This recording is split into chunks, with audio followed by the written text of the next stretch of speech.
to 7 days of legs. Today is day 6 and we're going to be paying attention to the lower halves of our legs.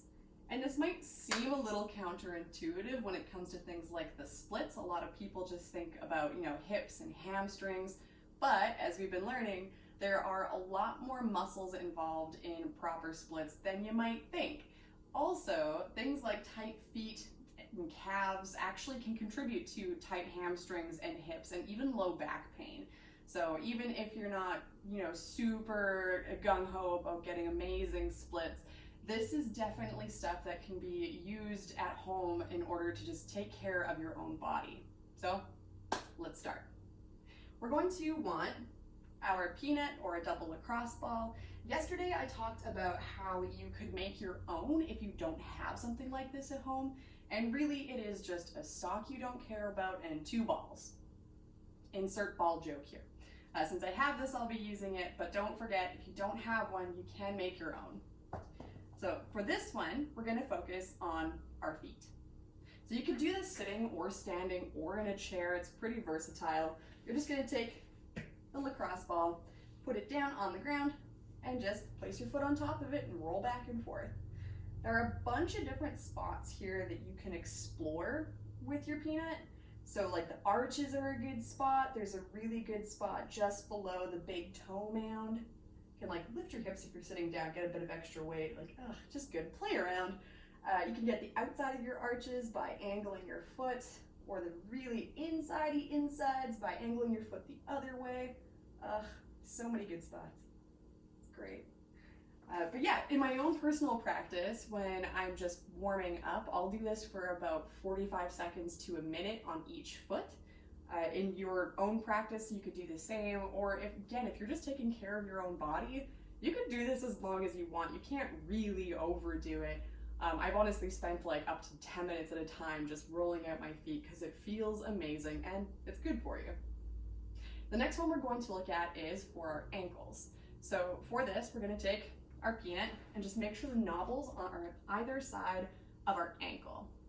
So having a nice warm ankle is going to help with things like having, a good toe point, which is also going to help that front leg in your splits be really nice and long. So to do this one, we're going to be on our knees.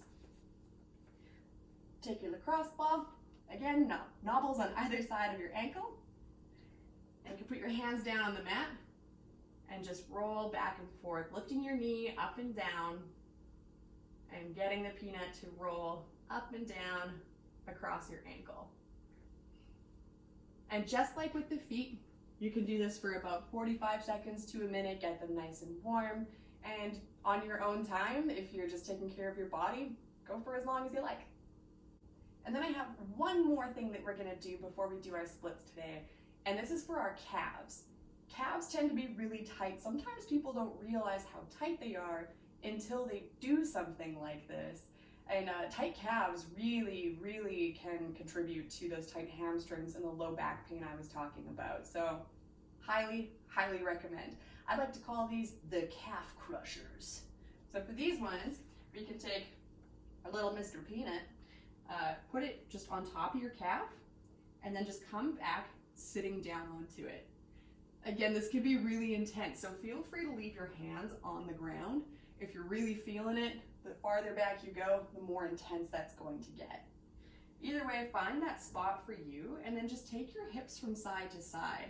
And that's just gonna get the peanut moving into those calf muscles.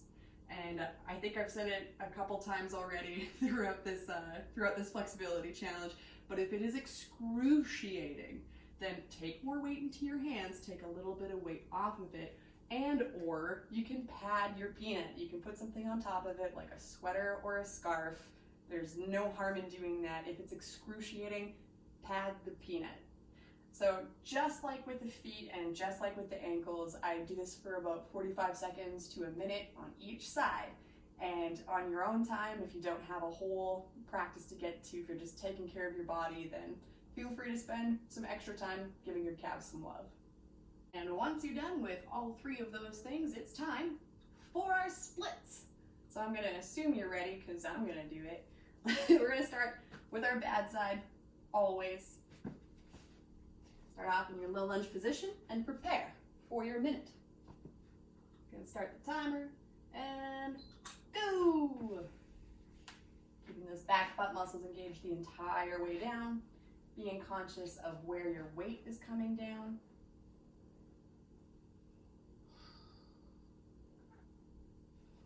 Check your core, shoulders.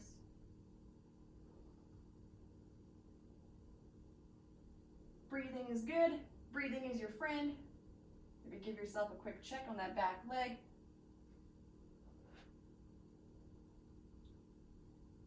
We're halfway there. So how was your day? Get up to anything good? Me neither. Almost there. Do another quick round of checks. Make sure those back muscles are staying engaged. Back butt, I mean, of course. Check your core, shoulders, breathe. Point your toe. And that is our minute. Whew. Take a second, shake it off, and prepare for the other side.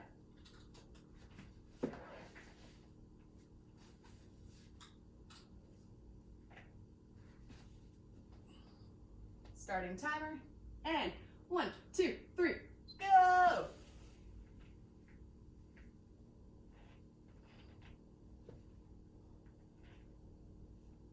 Check your core.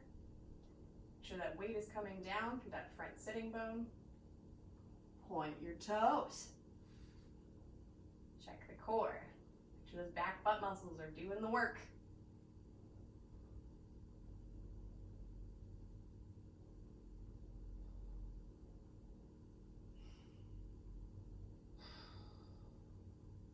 Do another round of checks. Maybe a quick check-in with that back leg. We're almost there.